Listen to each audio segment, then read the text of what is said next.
We're sending somebody in to negotiate.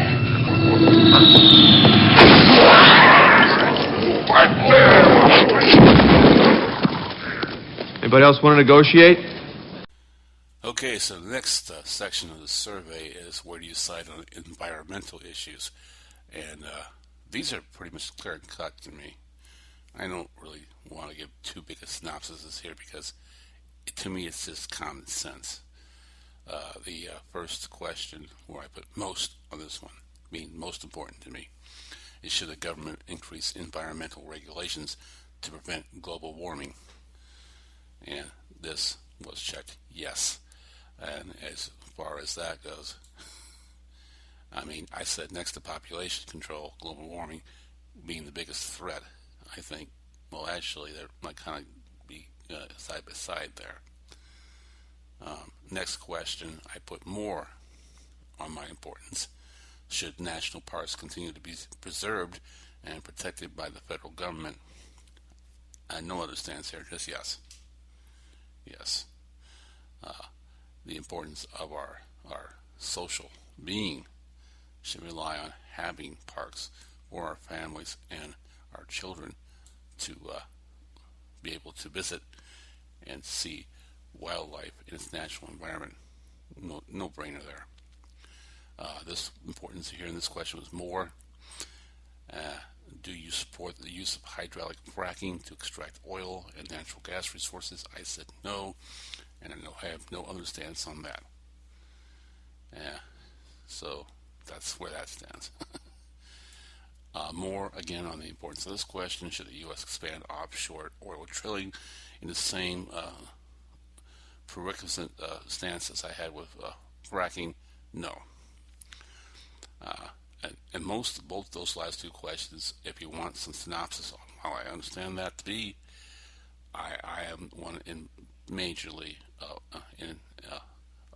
looking for other ways, other sources, other energy sources, wind, solar being the big two there. So that's why I had those stances. And those are very liberal stances. I'm sure they will be. The next question I have somewhat importance to is should the United States require labeling of genetically engineered foods? I don't have a huge understanding of this, but I'm going to give you some more in case you want to understand it.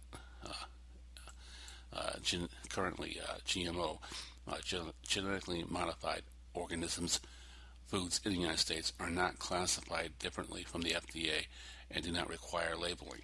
Now, what does this mean? Although no reports of ill effects from GMO foods have been documented, advocacy groups such as the Greenpeace and the Organic Consumers Association argue that past studies cannot be trusted because they've been sponsored by pro-GMO companies and do not measure the long-term effects on humans, the environment, and nature.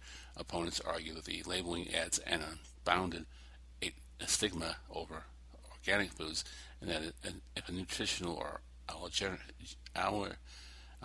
differences were found, current FDA regulations would already be requiring a label.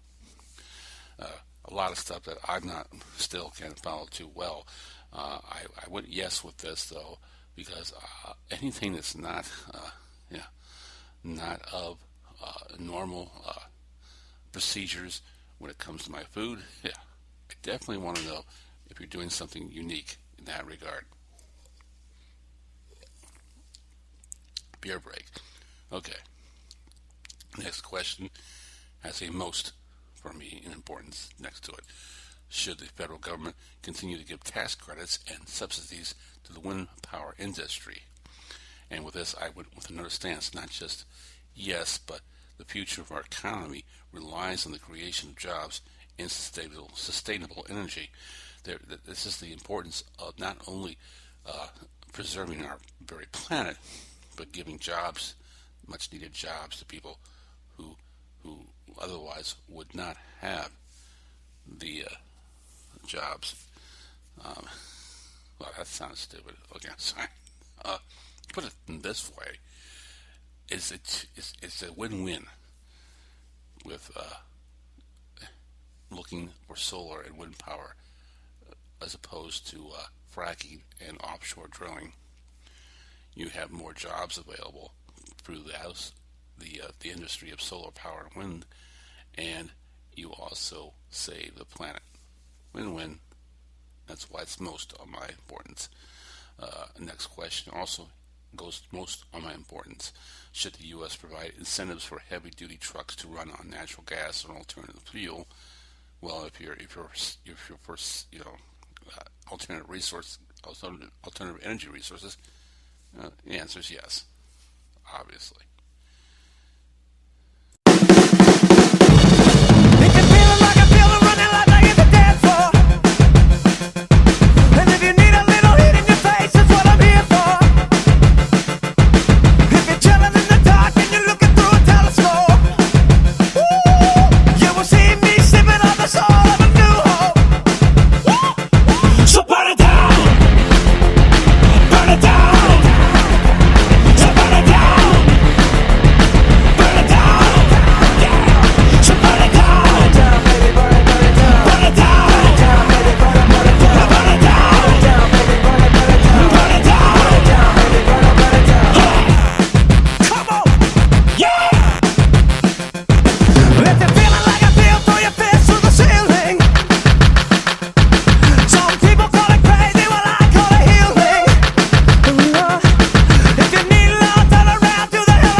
I want the people to know that they still have 2 out of 3 branches of the government working for them, and that ain't bad.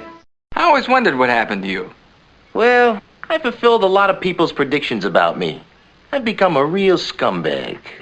Yeah, good for you, Danny. You know, a lot of people go their whole lives without ever realizing what they want to be.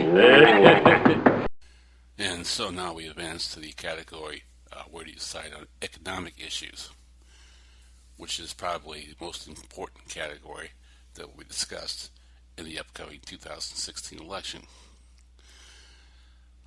On how important this first question is more. And B, again, most being the most important, more being very, very important, and somewhat being the middle. So, this is more.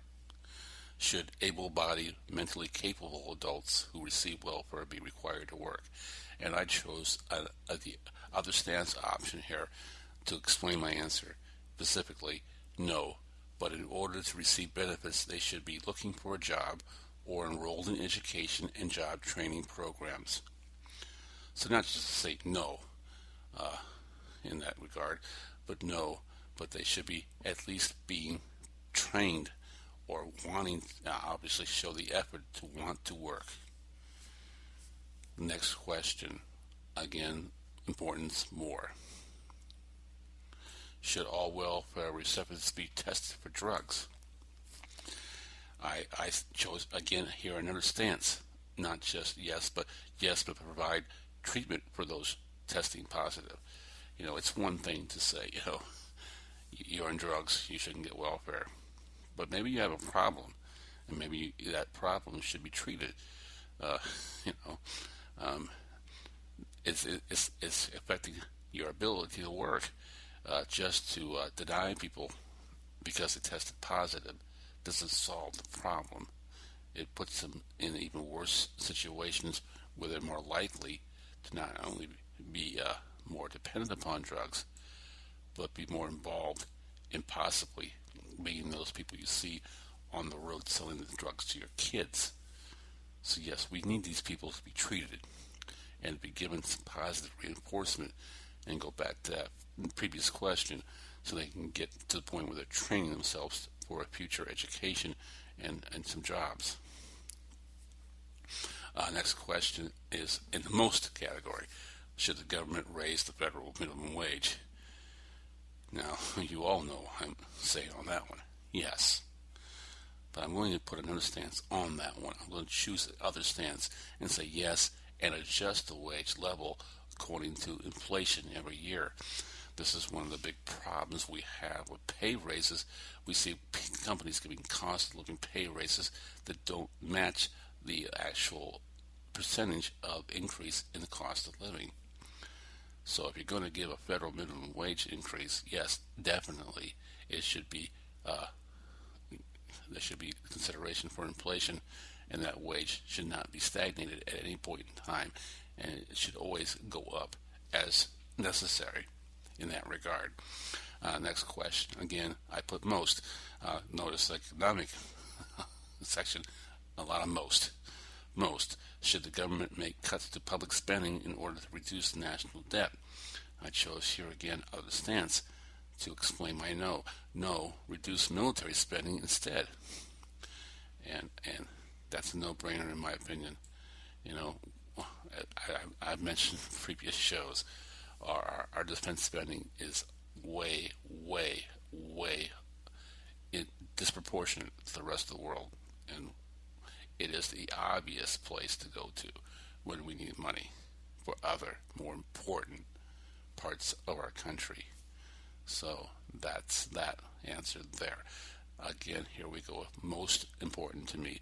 Should the U.S. reduce corporate income tax rates? That's a no, and I'm not going to explain that one. If you know me well enough, there's no need. Next question, more important to me. Do you believe labor unions help or hurt the economy? Here I chose other stance to explain help, but ban their ability to make political donations. Yes, unions are important for workers, but they should not have a say in political debates.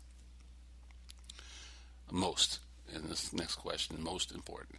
Should Wall Street executives be criminally charged for their roles in the 2008 subprime mortgage crisis? No stance, but yes, here. Beer break.